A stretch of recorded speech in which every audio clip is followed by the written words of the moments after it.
Oh, now we got the recording in progress. Very good. Thank you, Marshall. Marshall, of course, is with the Collective Realty. He is our host. Thank you so much for all your technical support. Of course. Yes, and it's always great to be on these Zooms. They're very informative, very, very informative. Uh-oh, I think I pressed the wrong button. I pressed share.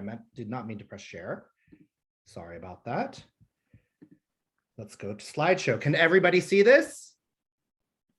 There we go. Okay, very good. So welcome everybody to the Los Angeles Multifamily Real Estate Networking Group, co-hosted by the Collective Realty and Untitled Properties. So right now we are over 1,750 members. It's, you know, we've grown. We've been doing this for about 6 or 7 years, and it's really grown. It's quite exciting. We have a new speaker or topic every month.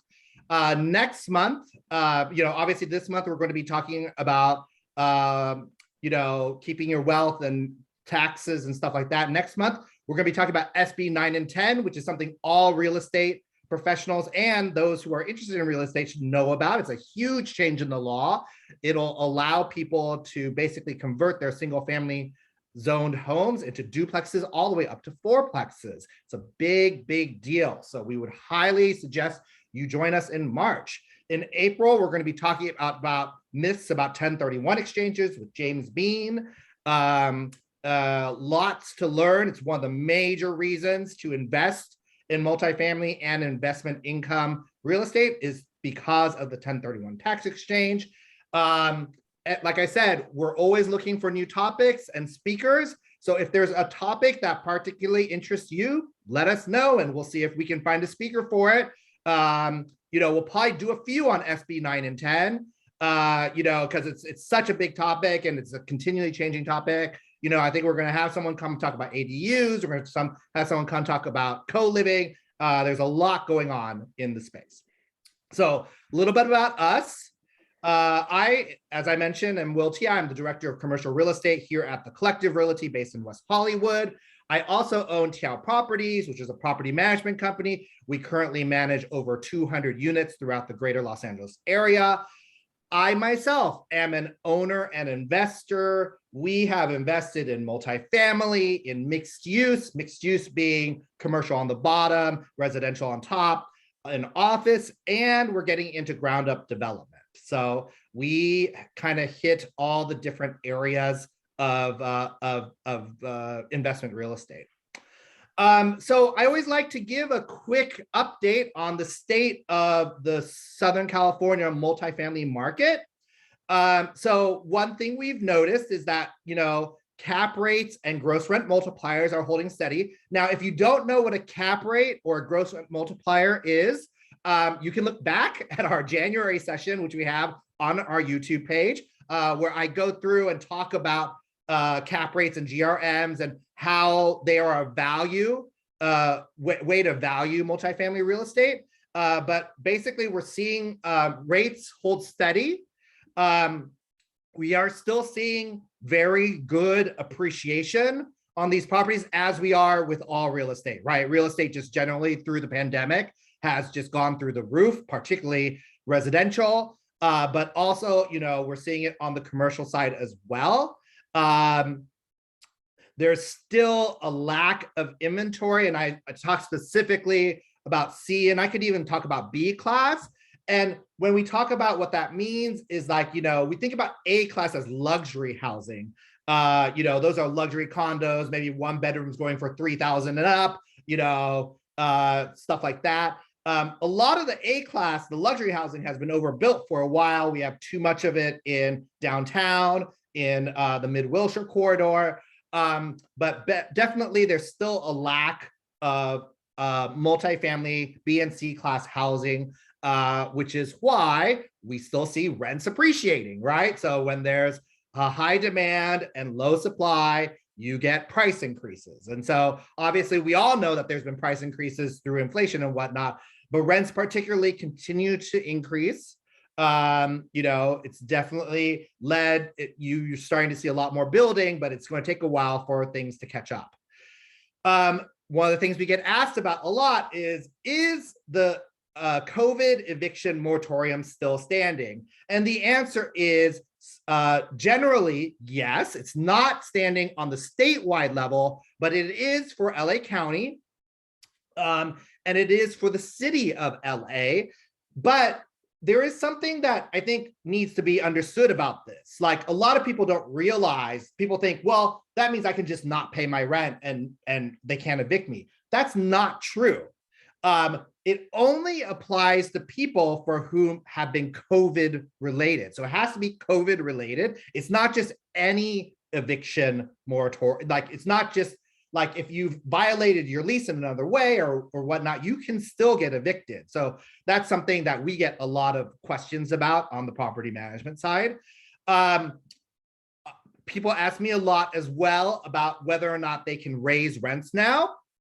So for Los Angeles City rent controlled properties, there is still a moratorium on rent increases.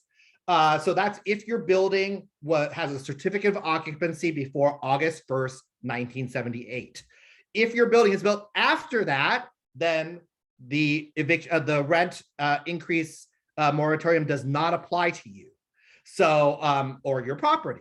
So, important to look at what your property is. About 70% of the stock in LA City is under rent control. You also may not be in LA City. You might be in West Hollywood. You might be in Santa Monica. You might be in Beverly Hills. You might be in Burbank or Pasadena. Each city has its own particular rent,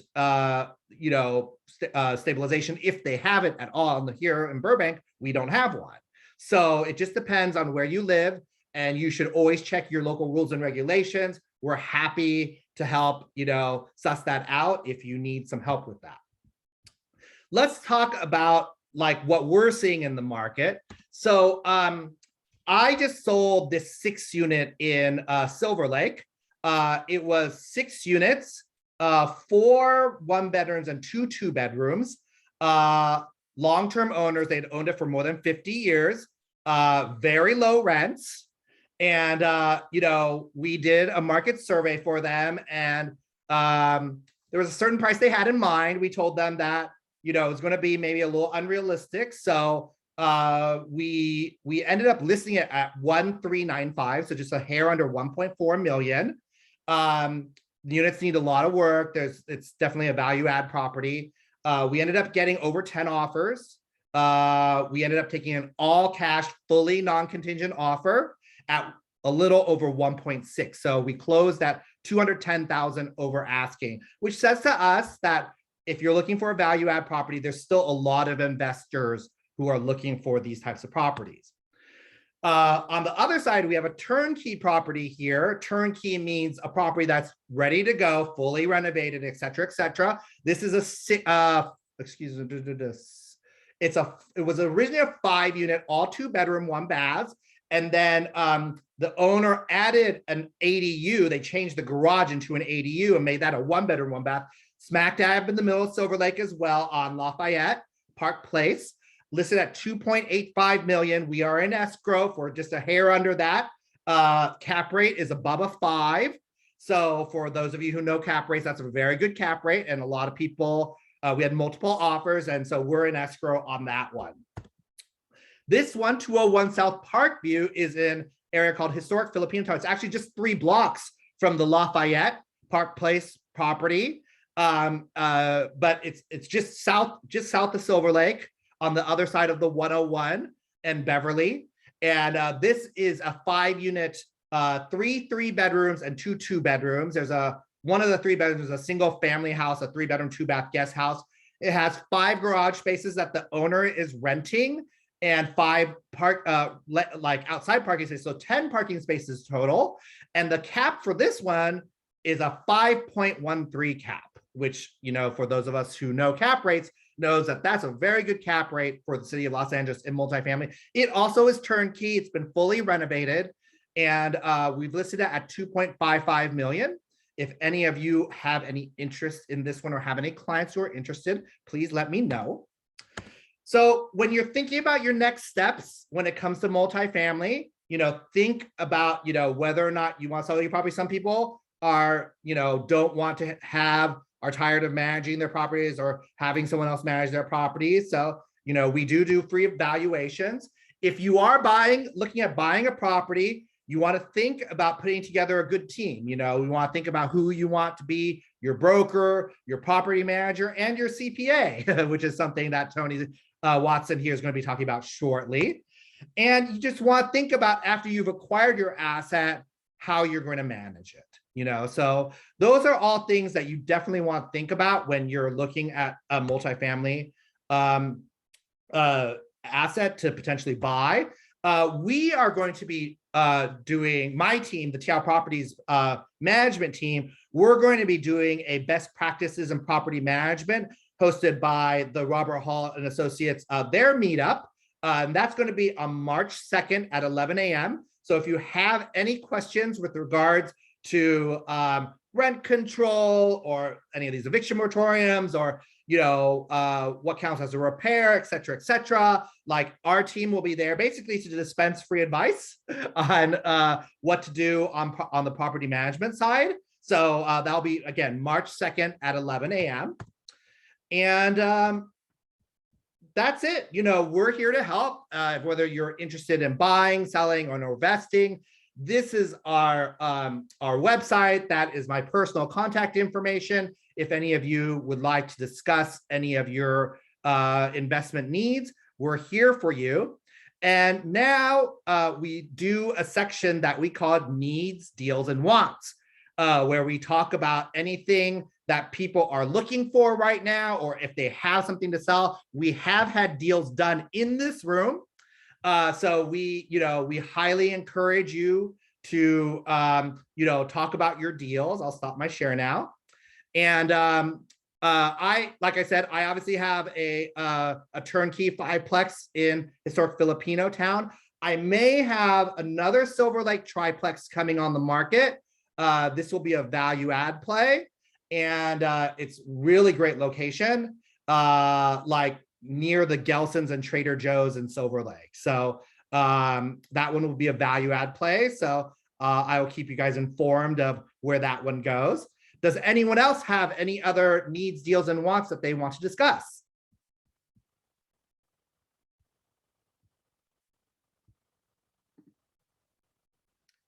This is your chance. Speak now, forever hold your peace.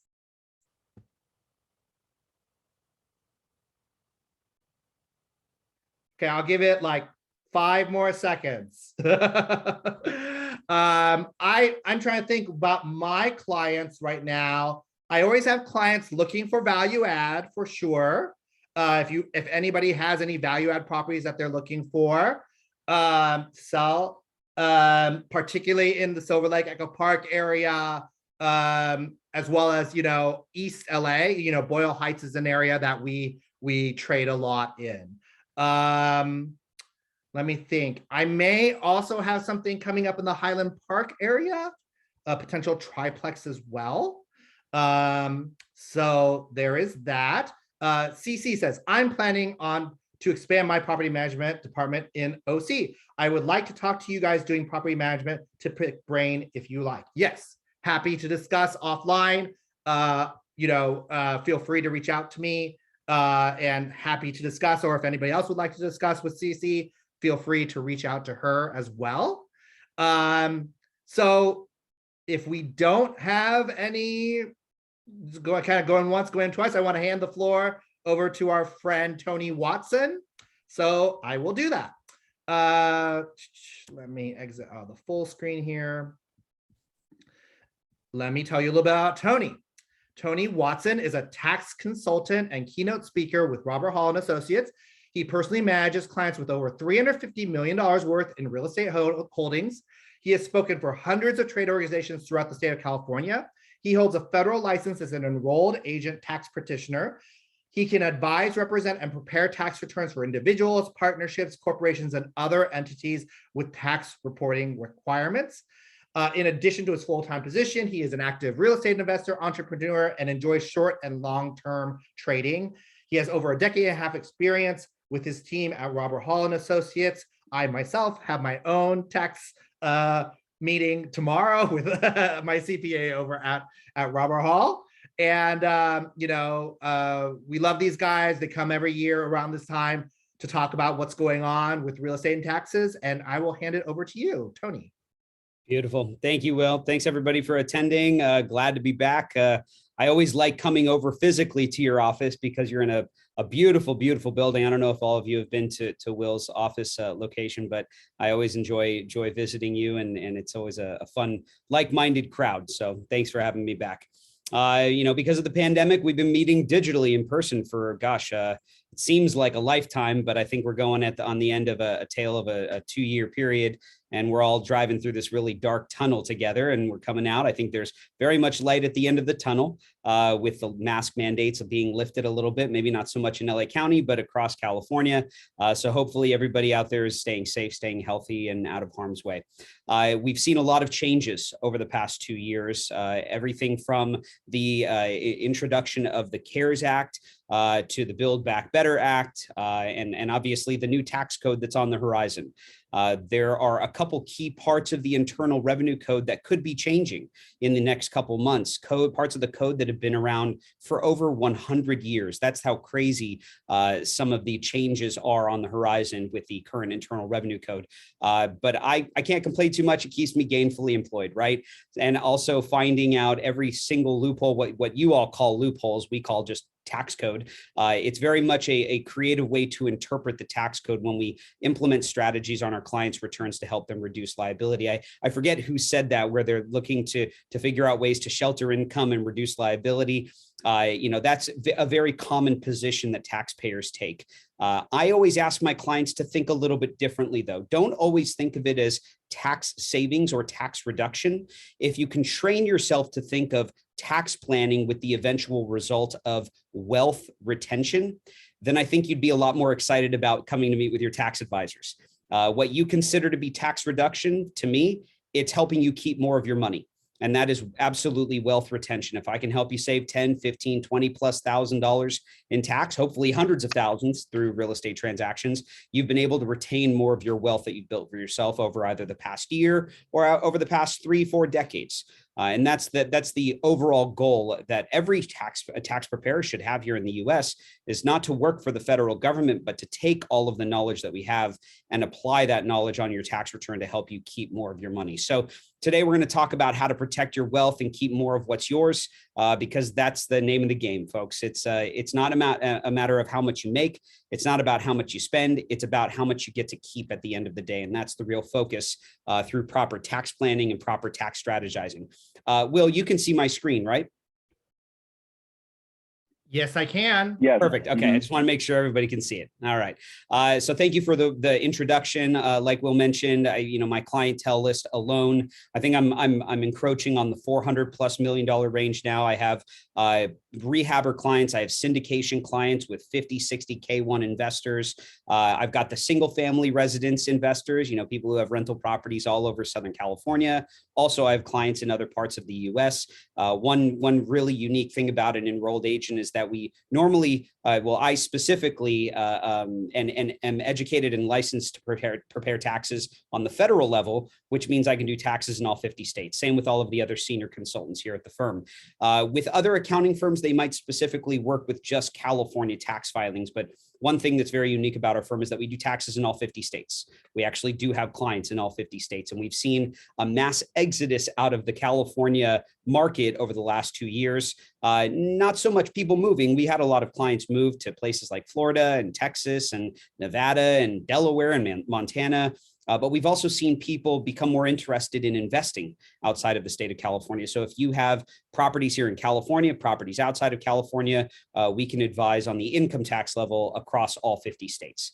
I am not only the keynote speaker, I also practice what I preach. I am very much a senior advisor here at the firm. I've been doing this for, I think this is my 17th tax season with the firm. So I feel very honored, very privileged to be able to bring this information to you on behalf of Robert Hall and Associates, which Robert Hall has been around since 1971. We're very much a staple here in the Southern California area. And like I mentioned, we do service tax filings in all 50 states. And overall, as a firm, I think we're just shy or right around 10,000 tax filings per year. So we do see a lot.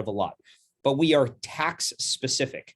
If you need an estate attorney, we've got great referrals for you on the estate side. If you need an exchange accommodator, we've got great referrals on that side as well. When you come to us, it is strictly and mainly for tax planning, tax strategizing, and also figuring out creative ways to reduce that liability by the end of whatever year end you file by. If you're a C corporation, you might have a fiscal year end. If you're a calendar year end taxpayer, your year end is 12/31, December 31st. So a big part of what we do here is planning and education. Obviously, this is a big part of what we do as well.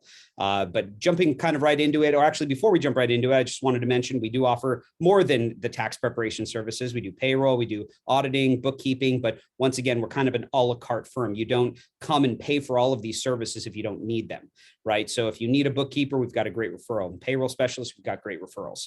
But more importantly, we offer free consultations. I'll remind you about this at the tail end of our session today, because I want to jump right into the bread and butter. I heard that somebody, when we were introducing ourselves, was very interested in the topic of incorporating an entity selection.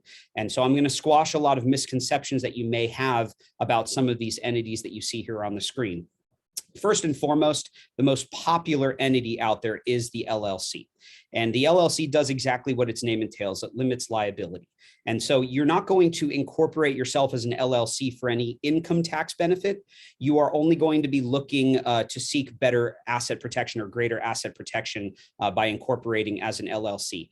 Small businesses can file as LLCs, rental property owners can file as LLCs, businesses that are just getting started without any assets, without really any avenue of business yet. They could start LLCs. I don't really suggest that until you have something in the pipeline, revenue-wise or asset-wise, but LLCs can really be for anyone. And at right out the gate, if it's just you and not a multi-member LLC, it's a very simple tax filing.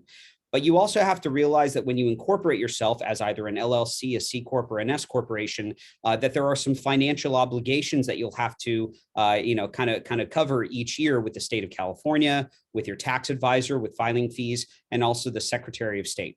So before I jump into the breakdown here, I want to mention that in our free consultations, we ask 3 very important questions of our clients to figure out if incorporating is the right thing to do for them. Incorporating, I want to mention, is not right for everyone. Okay, so don't think that just because I'm talking about the benefits of incorporating that you should leave today's webinar and go and start your own LLC, S Corp, or C Corporation. So the first question that I ask my clients normally is, do you own any personal assets? Now, why would that be the first question? We have to determine whether or not you're going to receive the greatest benefit of an incorporated entity, which is asset protection and asset separation. By having properties in their own LLCs, by having businesses in their own entities, you are separating assets, right? Because when you incorporate your property under an LLC, a rental investment, whether it be commercial or residential, you are assigning that property its own identification number. And so we all share something in common. That's a social security number. That's how the government tracks our income and our assets. Well, when you incorporate a property as an LLC and you quitclaim deed and you insure and title everything under the name of the LLC, you are assigning that property its own identification number called a federal employer identification number. So instead of putting all of your eggs in one basket under your primary social security number, you are giving each egg, each investment, its own basket. And that way, if somebody sues you personally, they're not really suing all of the entities and the businesses that you own or that you own, but not really, that the entities that you own as far as assets are concerned. If a tenant sues your rental property, they're suing the LLC, not you individually. So asset separation equals asset protection and vice versa. Now, I'm not an attorney. I know a lot about incorporating and the asset protection benefit, but everybody's scenario is different. So before you take my advice and go and incorporate, understand that I know the gist of how it all works, but I am not a legal advisor. So you'll definitely want to talk with a real estate attorney or a tax attorney or just a general business attorney about which entity would be right for you from a legal standpoint. I can break down all the tax standpoints for us today, but as far as the legal standpoint, you'll definitely want to double check on that as far as your situation and your scenario is concerned. But in theory, that's what you're trying to do. You're trying to separate your assets from each other.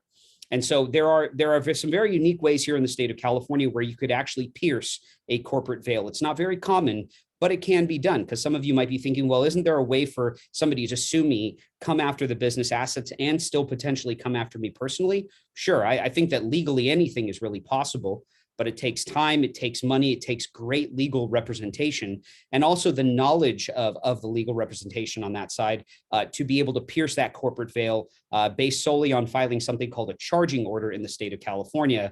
And you have to file it based on, I believe, four main scenarios, or based on four main scenarios: illegal activity, negligence, ignorance, or malpractice, right? And if you can prove that in a court of law, then yes, an LLC veil can be pierced and somebody can come after your entities as well as coming after you personally. But like I mentioned, it's very time consuming, very costly, and it takes great legal representation and proof, evidence in a court of law for somebody to do that. The LLC, once again, does exactly what its name entails. It creates great liability protection, but an LLC provides absolutely zero income tax benefit. So if you're thinking about starting an LLC for a property or for a self-employed business, understand it's not going to save you any income tax. An LLC filing as a different type of entity, meaning making an election to file as, let's say, an S corporation or a C corporation, okay, we might be opening up another door for creative tax savings and tax sheltering. But if you just stay as a single member LLC or a multi-member LLC, there is no income tax benefit under a limited liability company. For those of you who are real estate professionals, individuals who earn commission income from selling property, or if you're a wholesaler and you're receiving short-term capital gain as a property dealer, there's a status called property dealer status where you're flipping more than 3 properties within a calendar year, 365 days. You may actually be subject to self-employment tax on all of your income. I know that realtors are, because on their commission income minus their expenses, whatever is left over in profit, they pay federal, state, and self-employment tax. So if you are that individual who is not only paying federal, state, and self-employment tax, if you're that individual or that professional, you may want to stay as an LLC for the time being for creating great limited liability protection. But when you come to see a tax advisor, we will advise you to convert or elect to be taxed as a different type of entity, mainly and specifically the subchapter S corporation. And I'm going to dive into a little bit of how that works really quick. I wanted to talk about the C Corp, and then I'll come back to the S Corp. C corporations are mainly for larger corporations. They're also known in the tax industry as double taxed entities, meaning that the eBays, the Starbucks, the Amazons of the world, they'll normally file as C corporations, and they might have subsidiary corporations that are S Corps or LLCs, but the main hub corporation is normally a C Corp. One, because they have over 100 shareholders, and two, they tend to have way over $10 million in gross revenue. So there's a couple key factors where a business, if they qualify for those or check those boxes off, they might be required to file as a C corporation. But if you file as a C corporation and you have profit left in that business, not only do you pay a C corporation tax rate currently at about 21% federal, 9.3% state, but then whatever you've paid yourself out of the corporation, you also pay individual tax on. So it's a double taxed entity, both at the corporate level and the individual level. The hybrid of both the LLC and the C corporation, so all of the great asset protection benefit and all of those benefits that we hear corporate America being able to take on a year-to-year basis. That's why the general public tends to hate corporate America, because they make all this money and pay very little income tax. Sitting in the middle as a hybrid is the subchapter S corporation. And so you can incorporate as an LLC and elect to be taxed as an S Corp. You can incorporate as a C corporation, elect to be taxed as an S Corp. But do not do this, or do not make this election unless it is per the advice of your licensed tax advisor. Because what you do when you change or convert an LLC or a C corporation to an S corporation is you're now required to file a separate entity return alongside your personal tax return. So you're now filing 2 separate tax returns. A C corporation is a separate tax return, but the S corporation is called a pass-through entity, meaning that you'll want it to shelter all of your self-employed income. But if you don't do proper planning, year-end planning for the S corporation, whatever profit is left in that entity is very much going to pass through to you individually and be taxed at whatever bracket you individually file in. But that's actually okay, because this is kind of where the magic happens. Let me give you an example. If you are a realtor and you're making $100,000 in profit, So this means after you've deducted all of your expenses, you went out and bought a car, you deducted the depreciation, you've maxed out your profit sharing plan, you've deducted your travel, your legal and professional, your desk fees, agency fees. So you've got $100,000 in net profit left over. As a sole proprietor or an LLC, you're going to pay federal, state, and self-employment tax on the full $100,000. Under a C corporation, you're going to pay 21% federal tax, 9.3% state on the full 100 grand, and then you still have to pay yourself a salary. So you got to pay tax on that again. As an S corporation, the game changes completely. And so even though the S corporation is still kind of tied to you personally, you get to take, under S corporation rules, you get to take the $100,000 and split it into two different numbers. Two numbers being, meaning your W-2 salary as a W-2 wage earner for your own corporation. And then you've got your leftover flow through profit. Now, why would you want to complicate things? Why would you want to take the 100,000, split it into two numbers?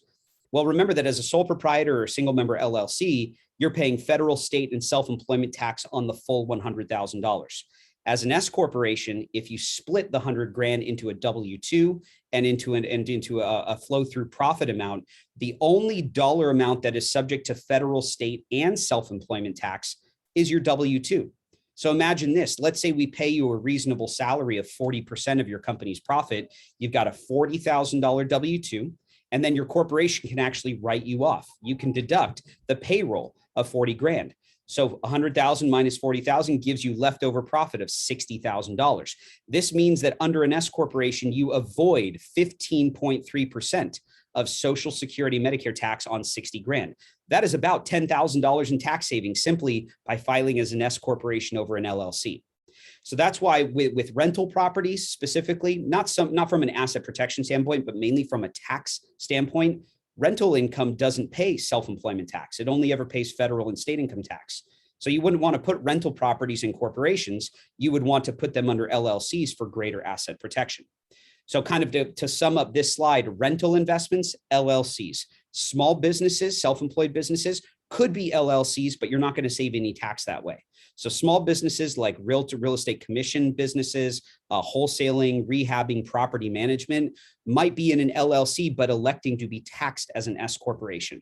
If you are a big time broker and you're making $10+ million of income and you're adding board of directors and shareholders, shoot, you might be able to file as an S corporation, but there might come a time where the federal government forces you to file as a C corporation instead. And at that point, you know you've made it. That's like big time when you're being forced to file as a C corporation. So do not try to navigate this on your own. Okay. I know that there's a legal benefit from asset protection. You absolutely want to talk to a legal advisor about that, but there's very much also an importance on the tax side of things as well. Do not incorporate yourself as an entity if you don't know what benefit you're getting out of that entity structure. And we can, at Robert Hall & Associates, we can assist to navigate the rough waters of the incorporating conversation. So just keep that in mind. Let's talk really quickly about something that has been a very, very popular topic over the past, gosh, I'd say 6 to 7 months. It's always been popular because I do a lot of real estate investment tax returns, but I can't tell you how many calls I've gotten, how many emails I've gotten, actually how many clients have entered into a cost segregation deal over the last 4 to 6 months. This cost segregation analysis is a very unique election on an individual real estate investment tax return. And I'm sure that some of you have heard cost seg before, but for those of you who don't know what cost segregation is it's an election made by a third party company. So it can't be done by an accountant. It can't be done by you, the taxpayer. You actually have to hire somebody, kind of like a 1031 exchange accommodator. But in this case, it's a third party cost segregation analysis business. And what they will do is they'll come in and look at your rental investments and figure out what future depreciation, so looking forward into future years, what future deductions as far as depreciation is concerned, you can accelerate and take all in this year. Now, some of you as real estate investors, real estate veterans might be thinking, well, why would I want to take future depreciation if I'm going to have to recapture that depreciation upon sale? Well, there's a number of things that we need to discuss first before just kind of wiping cost segregation, the topic of cost segregation off the table. One, yes, if you are planning to sell the property this year, or planning to sell the property next year, it probably doesn't make sense to do a cost segregation analysis, because if you're accelerating depreciation from future years, taking it all in this year, when you sell the property next year, you're going to have to recapture all of that and pay income tax on all of that benefit that you just received. So yeah, there is definitely a timing conversation that needs to happen. But for those of you who are like me, who never sell your properties, you just 1031 exchange them from here until the end of time. I call it kicking the can down the road until I kick the can. That makes complete sense from an exchange standpoint, because you're deferring the tax on all of your real estate investments. For me, cost segregation is just a massive benefit to increase cash flow in each individual year or any specific year. Because what I'm doing is, once I've kind of tapped out myself on expenses, wiped out my rental income, and now I'm trying to kick myself into, let's say, a loss to offset my other real estate related income. And I'm looking for that creative loss, especially if I have very low mortgage interest deductions. Maybe my property tax base is pretty low, and I've done all of the improvements to the property that I need to do, or I've made all of those improvements that I've needed to make. Obviously, I'm looking for a loss deduction at that point. So how do I create more write-offs for myself so that I can save money now and buy more real estate, right? That's always the goal. Cost segregation allows us to reach forward into future years, grab future year depreciation, accelerate it all in this year to allow ourselves a massive deduction if we're cash flowing like crazy through some of our real estate investments. Now, yes, it is true. If you don't 1031 exchange the property and you sell it in 2, 3, 4 years from now, all of that depreciation write-off has to be recaptured in the year of sale, added back onto your return as income, and you pay ordinary income tax on it. But this is something that drives people to really consider 1031 tax deferred exchanges, so they can exchange this high value property with low basis and a lot of depreciation for a like-kind investment. So the next topic we're going to discuss is 1031 exchanges, but make sure that if you have any questions, we're going to do Q&A towards the end here in probably about 10 minutes, but I want you to make sure that you don't forget your questions on cost segregation. I want you to maybe type them into the chat box, type them into Q&A so that we can come back to those questions. It's a very unique topic. And I find that a lot of people don't know about cost segregation. A lot of people have said, no, I've never heard of that term before. How could I possibly take future deductions in this year and increase my cash flow and pay less tax? So let's maybe talk about more of that in the Q&A section as well. 1031 tax deferred exchanges we're going to get to next, but I did want to mention really quick, just to reiterate on the incorporated entity side of things, that if you just kind of skipped over that topic and said, well, Tony, I have a great insurance policy, I don't think that I need an LLC or an S Corp or a C corporation, or I've got a great trust in place, I don't need the entity structure. Just understand that each of these doors that you see in front of you, when you open them, they open up to a completely separate benefit from every other door. Meaning that when you enter into the LLC conversation, you're getting one specific benefit. When you enter into the trust conversation, you are getting one specific benefit. Insurance is by far the most important thing for us to have, right? Insurance is there and in place to pay out settlements in case an unforeseen event happens. So you don't want to do business. You don't want to own real estate. You don't even want to, hop in your car and drive 1 block down the road without some sort of insurance protecting you. We have health insurance in case we get sick to repair our bodies. We have car insurance in case we're in an accident. We have earthquake insurance here in California specifically and mainly because we don't know when the big one's going to hit. So we have insurance, and it is incredibly important for us to have this because it's there and in place to pay out a settlement in case an unforeseen event happens. But insurance policies do not allow us to separate business and personal assets. That's what an LLC, S Corp, C corporation does. It allows you to assign an identification number to your investment so that you no longer own it under your primary social security number. And then where does the trust kick in as far as benefit is concerned? Well, one major life event has to happen 98% of the time for a trust to give a benefit. And unfortunately, that big life event is death, right? So the way that we have this all structured is the insurance policy is in place to protect our asset.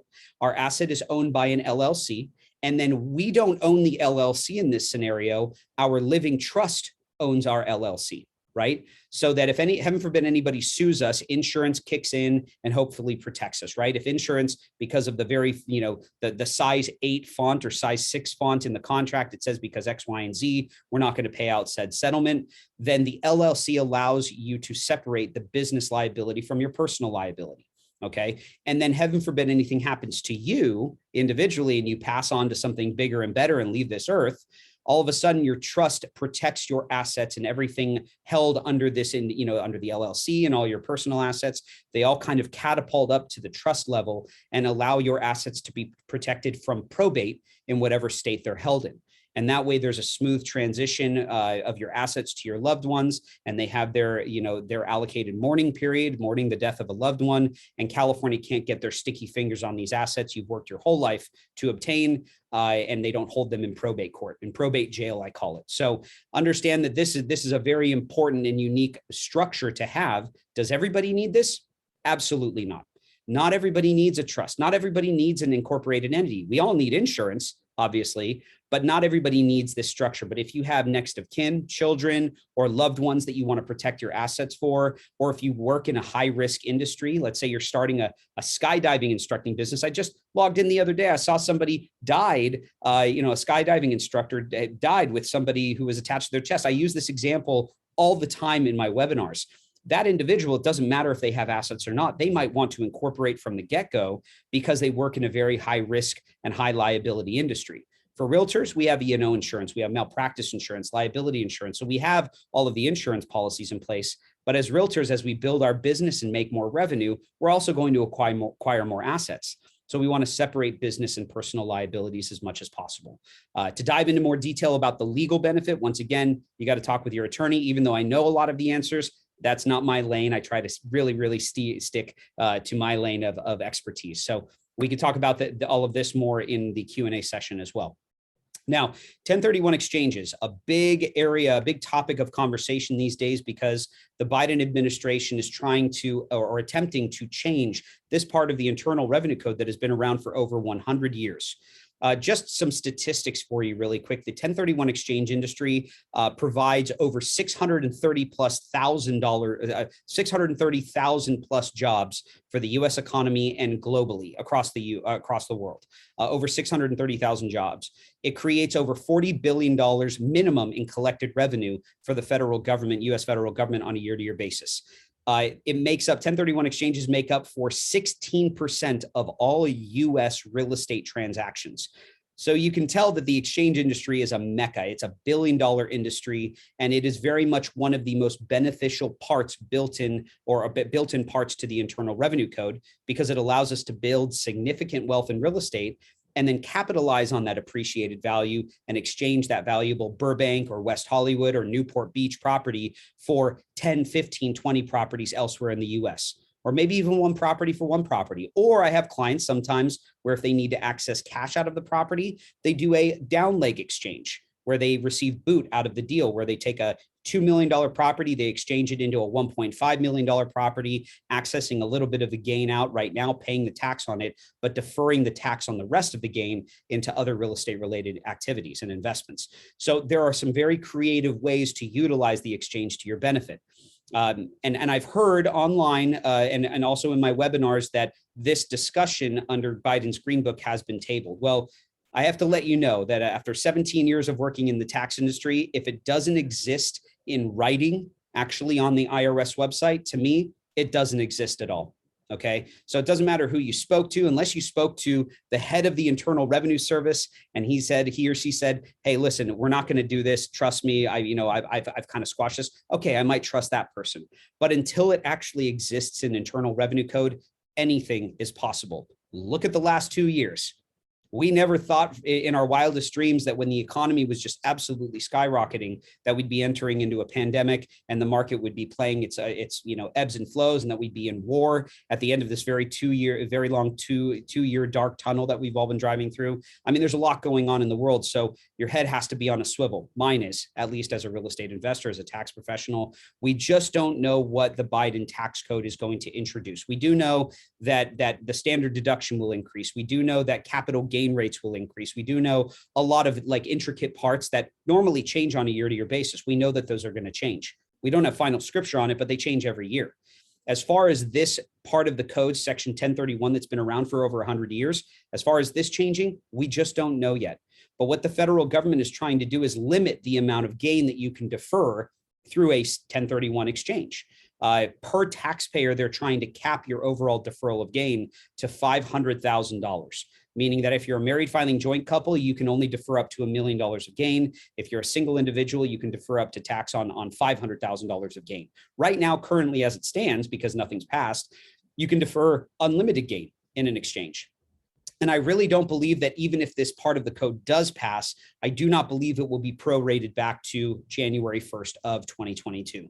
I think that if anything, it might start mid-year or even January 1st of 2023, which you will see a lot of movement in the real estate industry if that does happen.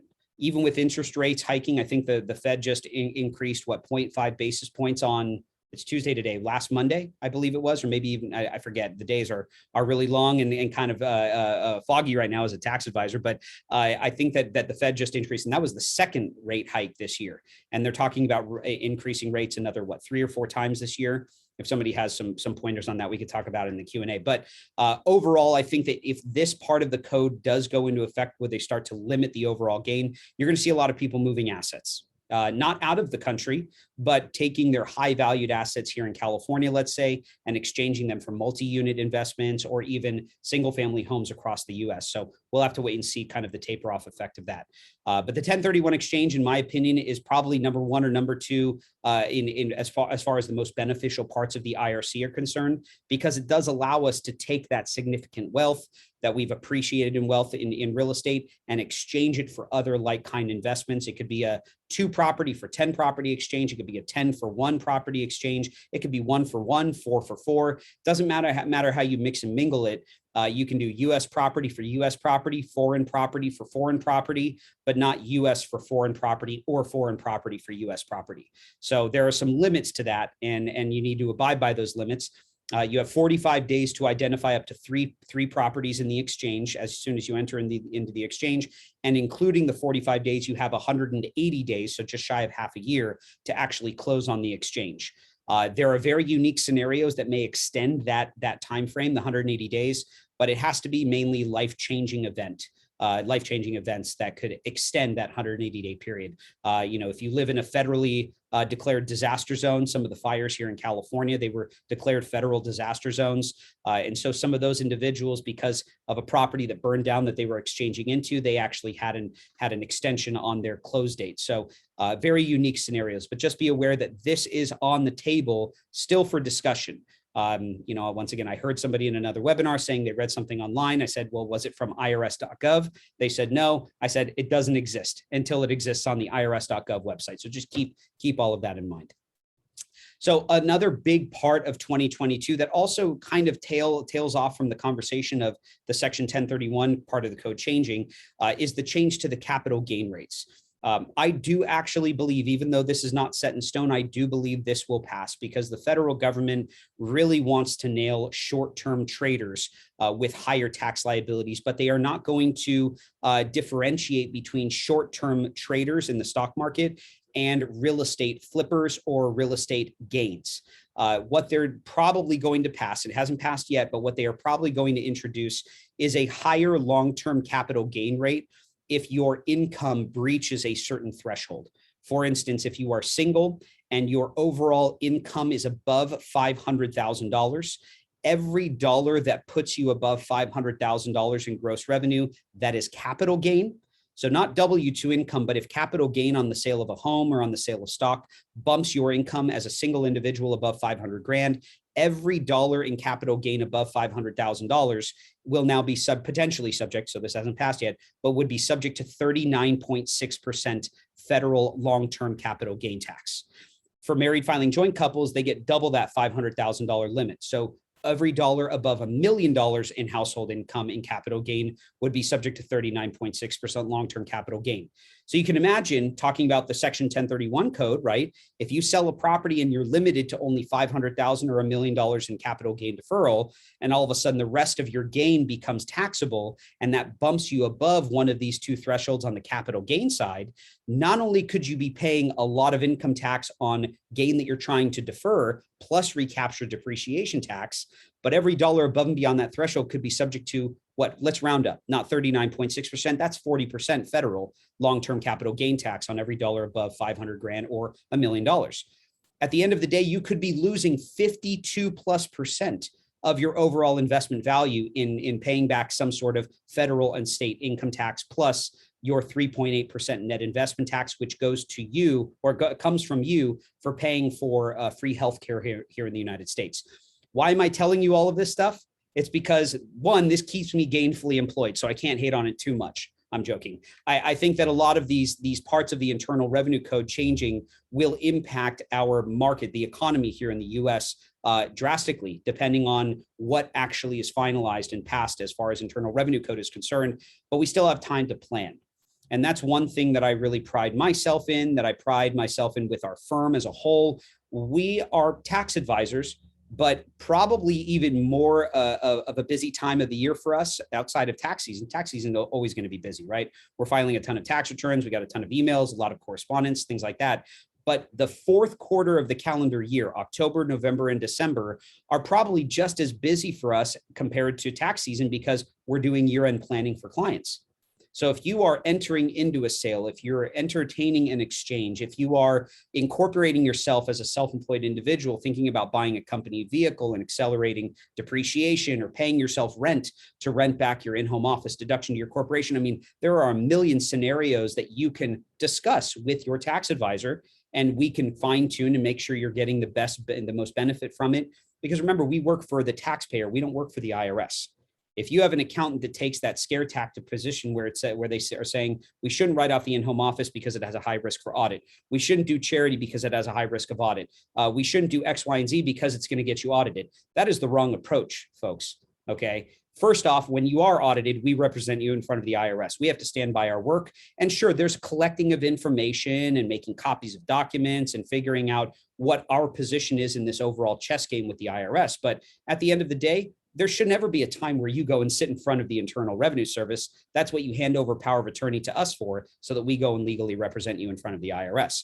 But I would never take the position of being scared to take a write-off. That's insane. There are 4 or 5 page parts of the Internal Revenue Code that state that all of these benefits are built into the code for you, the self-employed individual, the real estate investor. One, whether the economy is good or bad, people will always need a place to live, right? That's why the true stimulator of the US economy is real estate sales.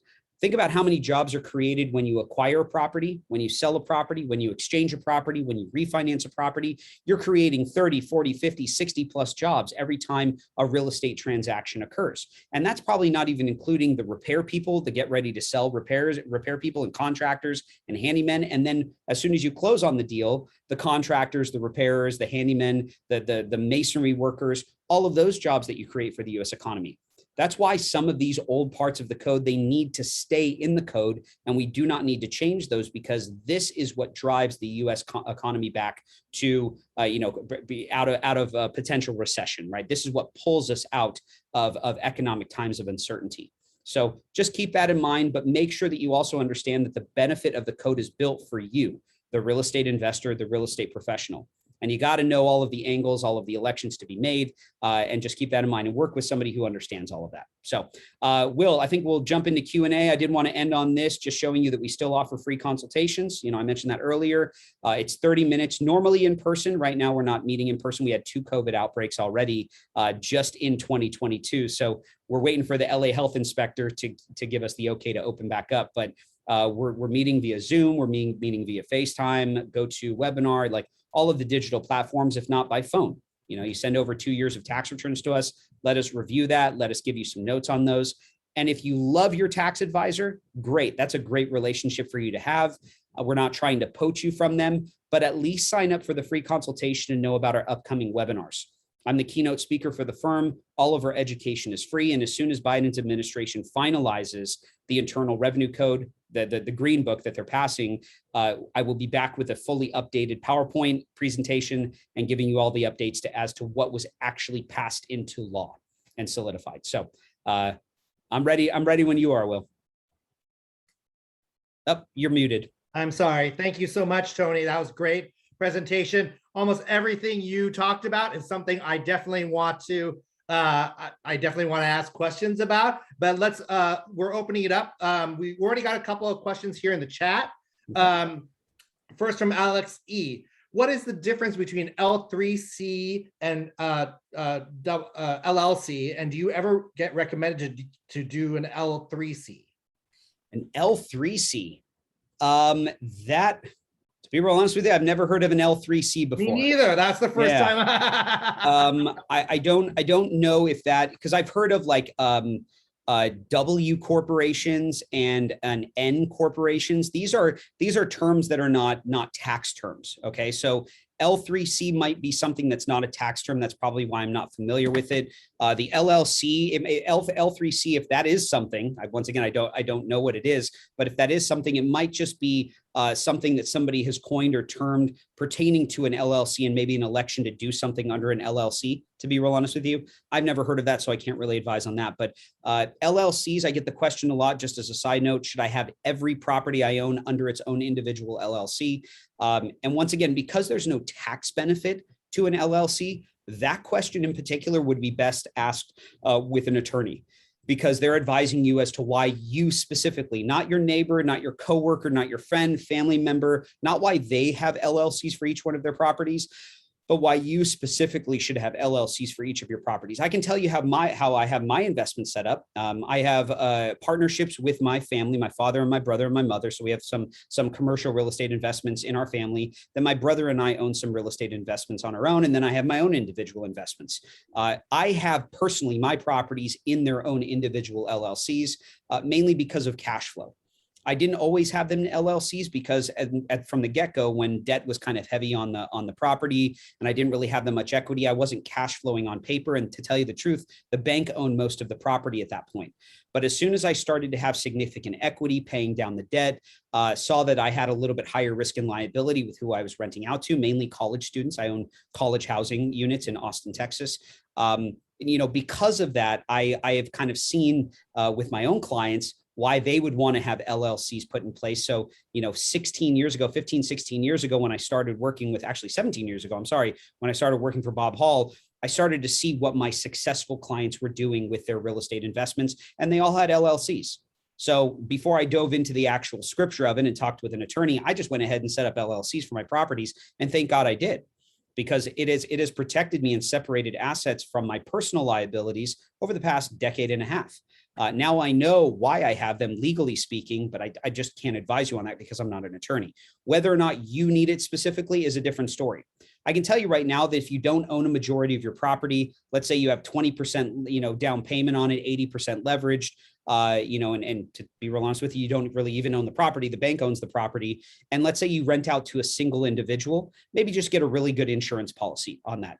But if you rent out to a family with small children, babies, 2-year-olds, 3-year-old toddlers, yeah, you probably want that protected under an LLC because of the kids, not so much the parents, right? But because there's kids living in your property, if heaven forbid anything happened with that, where they got sick because of mold damage, or there were cracks in the cement and somebody slips or trips and hits their head on a brick wall or something, you could name a million different scenarios. You want to make sure that your assets are separated and protected from all of those risks and liabilities and your personal assets. So just keep that in mind. Once again, I don't know what an L3C is. I'll have to look that up though.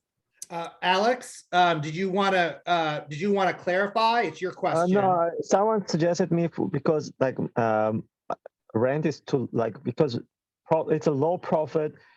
We have one project for low incomes, and they said try to organize as a L3C instead of LLC. So I was researching, and most people don't even know about it. So I don't even know what to do.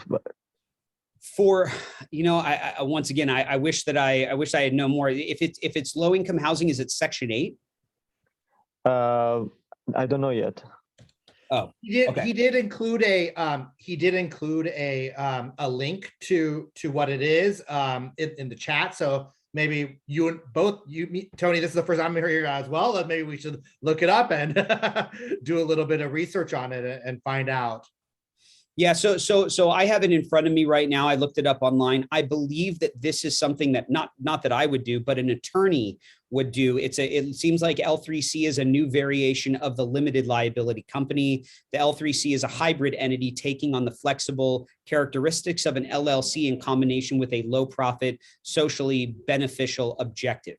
So once again, I think that you're probably more on like the 501c3 topic, because L3C seems more like a nonprofit type thing where you have to, it's more about the legal benefit than anything else. I believe that because I know tax forms, I know for a fact that in our tax software, there's nothing called an L3C in our tax software. So more likely than not, that is a legal election to be an L3C, but you would file an LLC tax return. And maybe there's a little box that you check saying, hey, this is, once again, a combination for a low profit, socially beneficial objective. And then the craziest thing, just as a side note, when you have 501c3s and when you have, socially beneficial objectives under entities that are somewhat nonprofit or low income investments, there is specific verbiage that needs to be filed with that return, because in most cases you get some nice credits or some nice government and state benefits for investing in these certain vehicles. So I'd have to look into that, but I've never seen the L3C election on a return. And I know for a fact there's not an L3C tax return. So I think this is more of a legal entity election versus an actual tax filing. Just as a side note, before I even look into it, I believe that that's the case here. Sure, understood. Sandy has a question. Do heirs get the step-up basis when property in the LLC upon death? That's correct. So remember that LLCs are still owned by you personally, so they're considered to be an asset under your trust or under your primary social security number. So every capital asset that you own, including stock in brokerage accounts, including real estate investments, including your primary residence, including anything that is not a tax deferred retirement account. So IRAs and 401ks do not receive stepped up basis. Roth IRAs and Roth 401ks do, because they've already paid their tax, right? They grow tax free. So you do get a stepped up basis on assets there from a cash perspective. But yes, to answer your question, properties, rental investments in an LLC also receive the full stepped up basis for the heirs. Very good. Very good. Yeah, I mean, everything you talked about is something that obviously we've considered. We've actually, a while back, we created an S Corp for TR Properties because we felt like it, and then we started paying ourselves through that, as well as, we've obviously taken on employees and whatnot. So I think it, for particularly for real estate professionals at a certain time, it makes sense. Like you said, that it totally makes sense. And everything you said about even cost segregation, I actually did my first cost segregation study on a mixed use building that we have. We did it because we're starting to do ground up construction. We're planning to tear it down and then we'll do a new building. So it made sense to go ahead and try to accelerate some of that depreciation. These are all really, really good tips of advice. Obviously, the 1031 exchange is something we're paying close attention to. We do most of our business is 1031 exchange. We're in that industry where lots of people do 1031 exchanges. A lot of the folks that come to us do 1031 exchanges. Although recently, regarding a triplex deal, somebody said that they inherited that property, so they're getting the step up basis. So they don't even need to do the 1031. Right. So all these things are stuff that we deal with very much on a regular basis. This is all fantastic information. Always suggest going to Tony. Is there any other questions that we want to have before we let Tony go? You want to stop sharing your screen, Tony, and maybe see if there's any. I can't see everybody on one screen, so don't know if there's raised hands or not. Sure. Okay. Well, if not, what's a quiet group today? So thank you, Tony, for your time as always. Always great to hear from you. Always great information. He had his information up there. Feel free to reach out to him. I included my information in the chat. If you guys have any questions on the multifamily front. And thank you again, Tony, for your time today. Thanks for having me. Our next one will be with Robert Hall and Associates. We will be talking about property management, best practices in property management on March 2nd. And it'll be the reverse. Tony will be doing the introduction, talking a little bit, and then we'll be doing our presentation. And then our next one after that will be in mid-March concerning SB 9 and SB 10. Thank you again, everybody. It was great to see you. Thank you, Tony. And thank you, Marshall, as always. And thank you, Tony. We'll see everybody next time.